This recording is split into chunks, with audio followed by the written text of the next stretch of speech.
Hey guys, so today in this episode, I want to share with you a de-stressing tool where you can take care of your physical, spiritual, and mental health all in one process. I'm also going to talk about the effects of stress on your mind and body and why you want to do something about it. And then I'm going to give an example of, a financial stress situation that I had, and I got into a trance and how I got out of it, what happened with all of that. And then I'm going to break down, finally, this de-stressing process for you. So a little while ago, I made a post in my Facebook group called the Tap It Out group. And this post was about how a lot of us, we don't even know we're in stress because it becomes our normal. It is our normal because we are accustomed to stress. Now, this is not something we want to be in. We don't want to be accustomed to stress. And so I also talked about what you can do about that, and faster EFT tapping system is something that you can do about it. But in this episode, I'm gonna, give you more and talk to you about this process. So the example that I have, the financial stress situation, was in tax time a few months ago. We got hit harder with taxes, and we were trying to come up with the money and move funds around. And it was stressful, and we're trying to do it all at one time. And I just remember I got into a trance, and I'm thinking, okay, I want to do something about this so that it doesn't happen again. I'm going to figure this out. I'm going to problem solve it. I'm going to figure out a way to bring in more money. And so I remember, I went to a cafe. I do my life coaching work in a cafe, and I was at Starbucks. And I'm, as an entrepreneur, we have so many different ways of bringing in money. How can we bring in money? What can we do this time?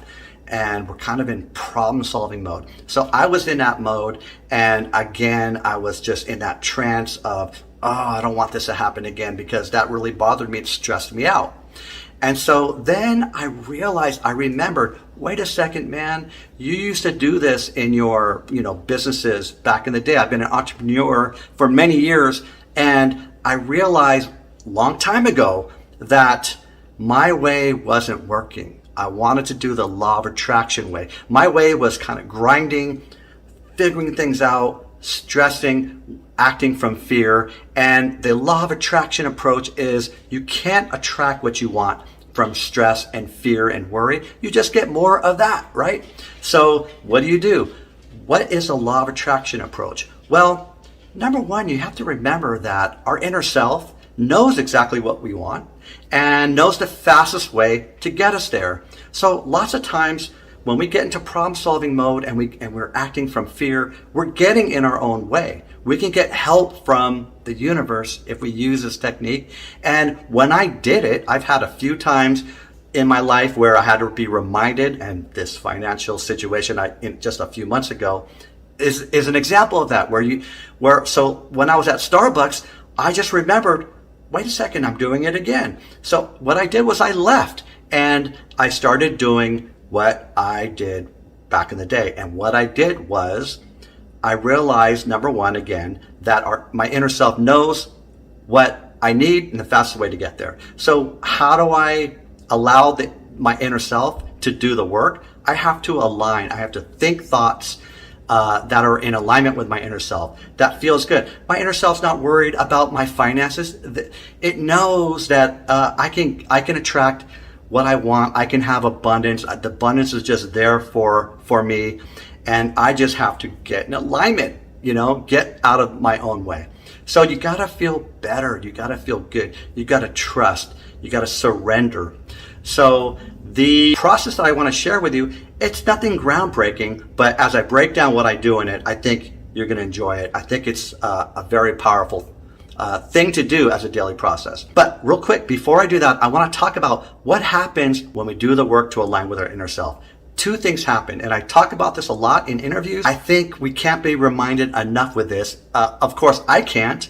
And so here's what happens. When we do this, the first thing that happens is the universe orchestrates events on our behalf, and it puts experiences and people in front of us that will get us closer to what we want. Give us an experience that we might think, oh wait, this is getting me farther from what I want. It might be what Joshua calls a manifestation event, and it maybe doesn't feel good. But going through this situation gets us closer to what we want. It's actually the fastest way to get what we want.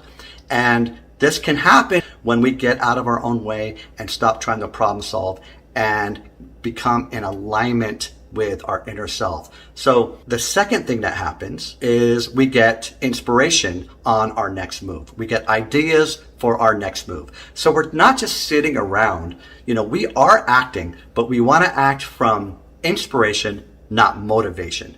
Because motivation is shoulds, limiting beliefs, and I should do this, and pressure and stress, and we all know what that feels like. Acting from inspiration is you're getting some ideas, right? And so you just have to feel good, and you just have to raise your vibration to be in alignment. Now, raising your vibration, what are you going to do? Well, you got to chill out more, maybe go to a park in nature. And usually when that happens, and this is what happened with me back in the day when I was practicing this, is you got that little voice saying, hey dude, what are you doing? You got to go. You got to make something happen. You got to bring in more money.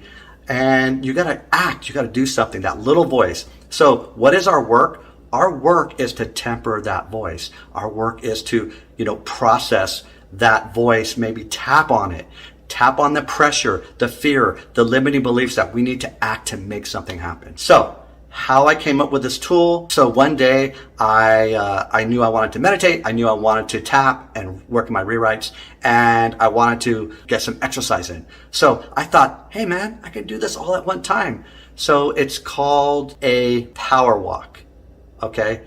And the power walk consists of, it's a fast-paced hour walk, and you walk in nature or a nice neighborhood. And the first 5 or 10 minutes is a walking meditation. So you're meditating and you're clearing your mind. So you're clearing all thought. So what you do is you focus on your breathing. So what happens when you're trying to clear all thought? You're focusing on your breathing. Thoughts are going to come in. They're going to rush in. It happens to all of us. What do? Do you quit and say, oh, I just can't meditate. I can't stop my mind from thinking. No, you just quietly go back to the breath. Go back to breathing, because it happens to all of us. Don't quit. And the more you do it, the better you get at it. So 5 or 10 minutes of just clearing your mind, focusing on breathing. It's a good way to start.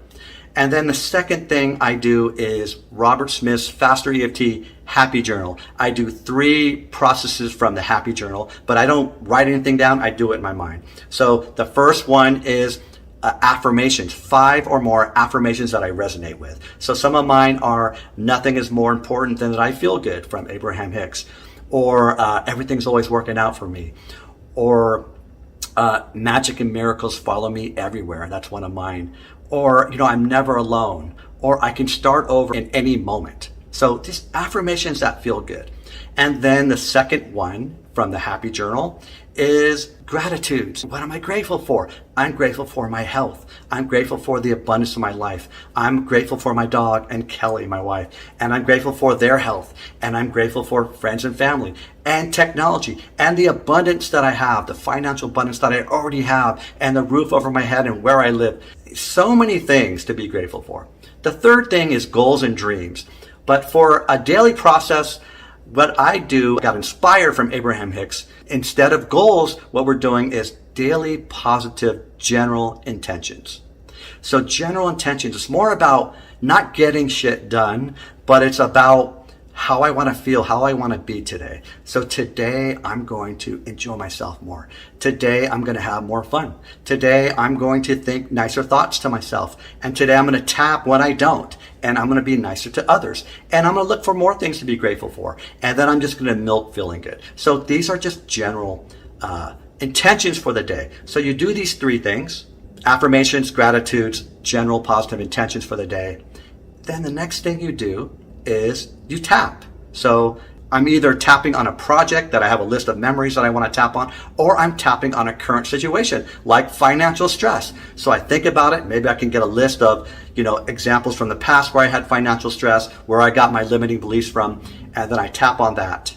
So tapping while you're walking. And again, you don't have to look funny. If you're walking in a neighborhood, you don't have to look funny doing this. You can do it in your mind. If you don't know how, I have on my podcast, How to Tap on Yourself. Just search my podcast, the Tap It Out podcast, How to Tap on Yourself. And I also have an episode on the Happy Journal. So search for the Happy Journal to get more information on those two.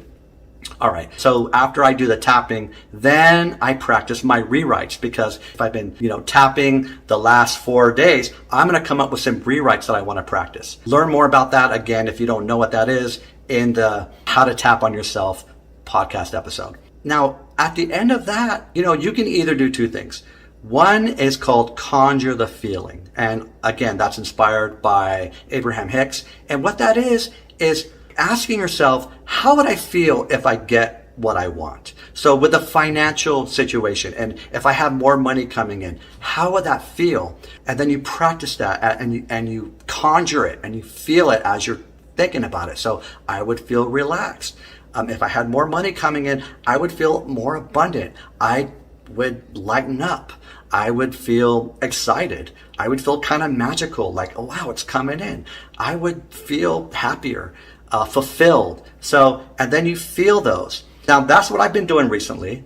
But if you don't want to do that, just enjoy the rest of your walk and just be out there in nature, or enjoy the neighborhood you're walking in and just relax into it. So again, to break it down, the first thing you do is a walking meditation. Second thing you do, read processes of the Happy Journal. Third thing you do is tapping. Fourth thing you do is working on your rewrites. Fifth thing you do is you can conjure the feeling, or you just enjoy the rest of your walk. And that is it. Can you imagine doing this process?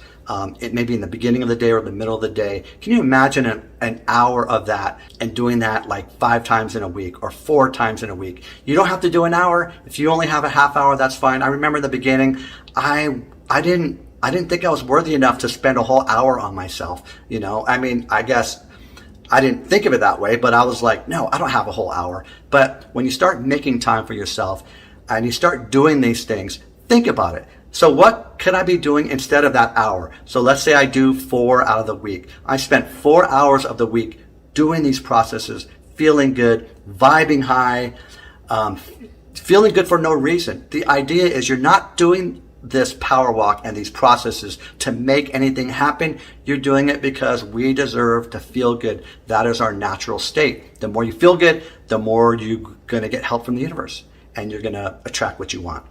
So I hope you enjoy this. If you have any questions, just make a comment, and please like it and let anyone else know. If you think it's going to be helpful to them, just let them know. Thanks a lot, and I'll talk to you next time.